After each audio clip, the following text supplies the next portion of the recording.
Le sable est encore chaud, même en pleine nuit. Le vent glisse lentement entre les colonnes d'un temple abandonné.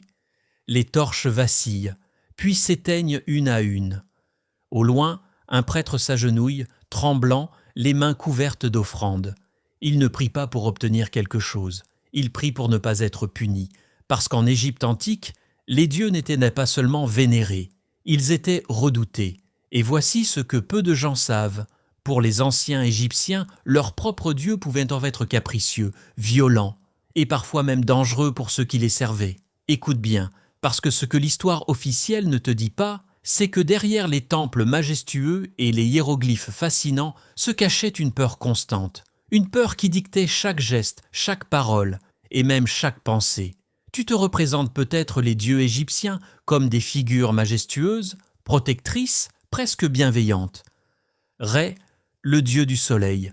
Osiris, maître de l'au-delà. Isis, déesse de la magie. Mais en réalité, pour ceux qui vivaient à cette époque, ces divinités n'étaient pas rassurantes.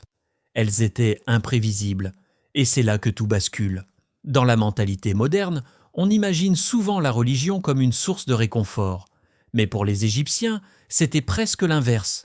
Leur monde reposait sur un équilibre fragile appelé Maat, l'ordre cosmique, l'harmonie universelle.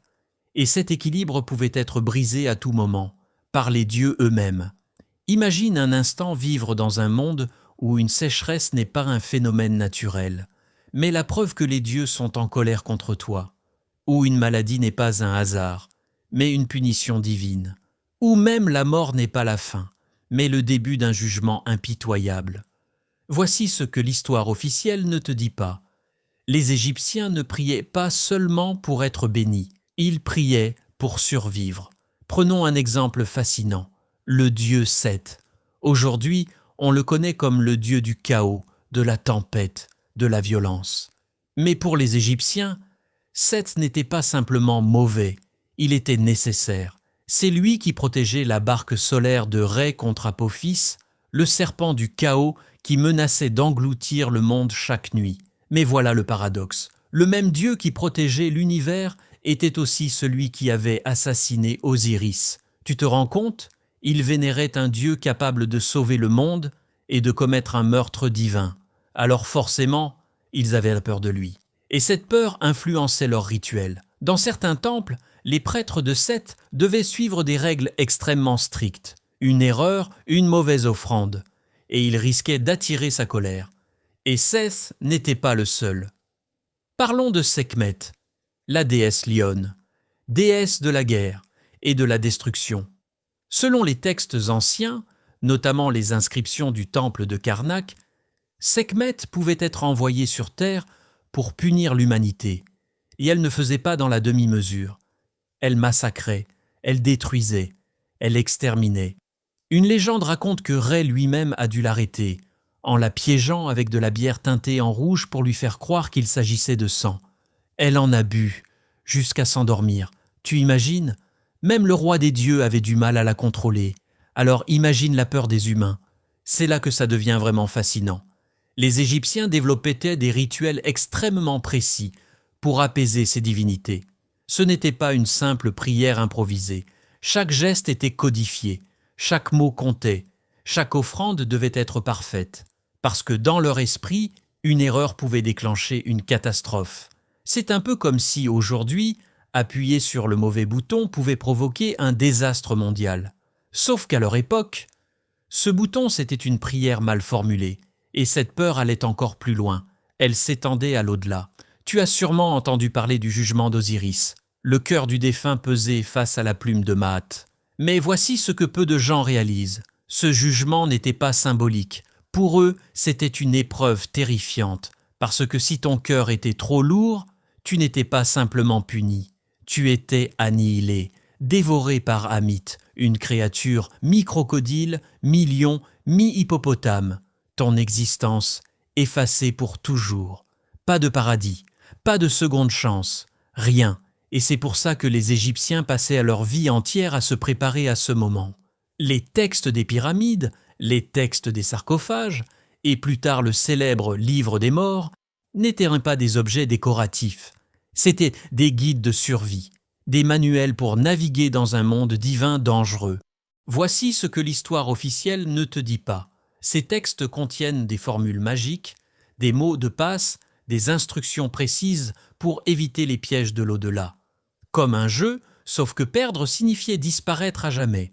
Tu te demandes peut-être pourquoi leur Dieu était si effrayant. La réponse est simple, et en même temps profondément humaine. Les Égyptiens vivaient dans un environnement imprévisible. Le Nil pouvait nourrir ou détruire. Le désert pouvait protéger ou tuer, et leur Dieu reflétait cette réalité.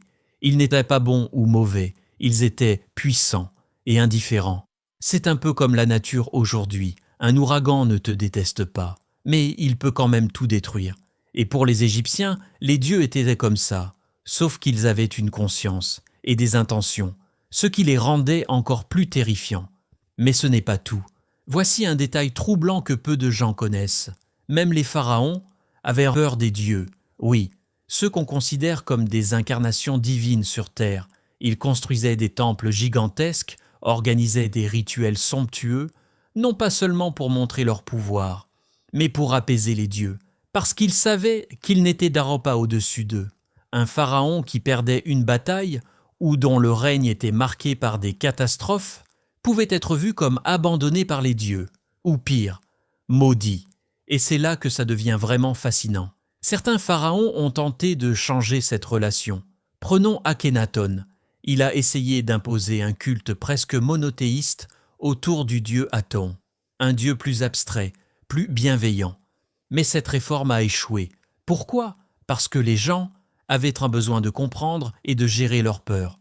Les anciens dieux, aussi terrifiants soient-ils, offraient quelque chose de crucial, un moyen de négocier avec l'invisible, des rituels, des règles, des offrandes, un système. Avec Aton, tout ça disparaissait, et l'inconnu devenait encore plus inquiétant. Alors, après sa mort, tout est revenu à la normale, les anciens dieux et leurs dangers. Et voici peut-être la vérité la plus troublante. Les Égyptiens ne cherchaient pas à aimer leur Dieu, ils cherchaient à maintenir l'équilibre, à éviter le chaos, à survivre dans un monde où le divin pouvait, à tout moment, se retourner contre eux. C'est une vision de la religion très différente de la nôtre, mais en même temps étrangement logique. Parce que même aujourd'hui, on ressent parfois cette peur face à des forces qu'on ne contrôle pas. La nature, le destin, l'inconnu. Et si les anciens Égyptiens avaient simplement donné un visage à ces peurs ?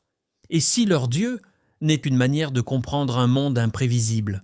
Ou pire, et si, au fond, ils avaient raison d'avoir peur ? Parce que leur univers n'était pas aussi stable qu'on le pense.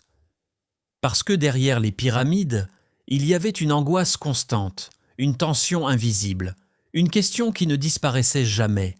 Et si les dieux se mettaient en colère aujourd'hui, alors la prochaine fois que tu verras une statue de Rê, d'Isis ou d'Anubis, ne pense pas seulement à leur puissance, pense à ce que ressentaient ceux qui les regardaient. Pas de l'admiration, mais une crainte silencieuse, respectueuse, presque instinctive.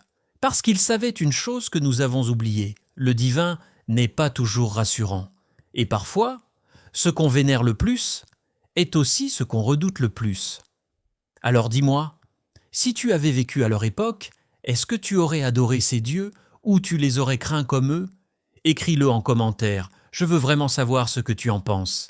Et si cette histoire t'a fasciné, laisse un like et abonne-toi, parce que crois-moi, ce n'est que le début. Dans la prochaine vidéo, on va révéler des secrets encore plus troublants sur l'Égypte antique. Et certains pourraient complètement changer ta vision de cette civilisation. Alors reste prêt.